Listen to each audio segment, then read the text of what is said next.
पत्रकार बनने के योग न्यूज़ रिपोर्टर। तो आज हम देखते हैं कि मीडिया में बहुत तरह के डिफरेंट डिफरेंट ये काम बँटे हुए हैं, जैसे एडिटिंग का क्षेत्र होगा, साउंड मीडिया होगा, म्यूज़िक हो गया। तो ऐसे क्या योग होते हैं कुंडली में?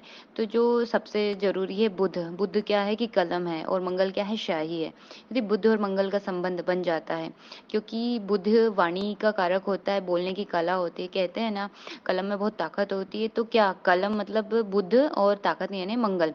तो जैसे हमने कुछ भी न्यूज़ में बोला तो उसका रिएक्शन तुरंत हो जाता है सरकार, समाज पर, सभी पर। तो आज उसी विषय पर बात कर रहे हैं। नमस्कार दोस्तों, मैं प्रज्ञा आपका हार्दिक स्वागत करती हूँ अपने प्रोग्राम में। दोस्तों, मेरा व्हाट्सएप नंबर है, यदि किसी को भी कुंडली से रिलेटेड जानकारी चाहिए या कुंडली बनवाना हो तो आप इस पे संपर्क कर सकते हैं और इसके चार्जेस हैं।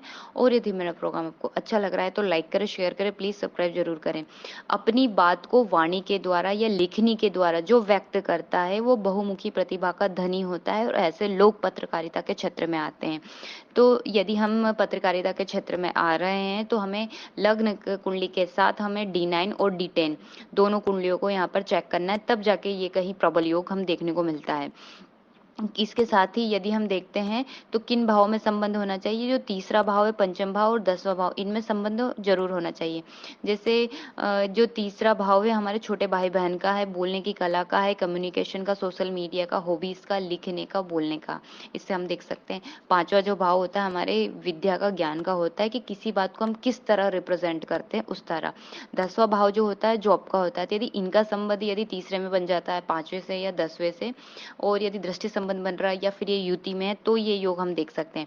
इसके बाद ही पत्रकारिता का जो क्षेत्र है, इसकी लाइफ आसान नहीं होती, क्योंकि लाखों लोगों की बात आप लाखों लोगों, करोड़ों लोगों तक पहुंचा रहे हैं, तो समाज को एक दिशा देने का काम करते हैं, तो बहुत टफ लाइन होती है। इसके साथ ही उच्च के बुध यहाँ होना बहुत जरूरी है। उसके साथ यदि शुक्र का संबंध है तो आप एडिटिंग के क्षेत्र में जा सकते हैं। यदि बुध उच्च के हैं तो आप साउंड मीडिया या म्यूजिक के क्षेत्र में भी जा सकते हैं। तो जो वाणी के द्वारा सबसे ज्यादा इफेक्ट पड़ता है यहाँ पे, तो बुध यहाँ आपके अच्छे होने ही चाहिए। धन्यवाद दोस्तों।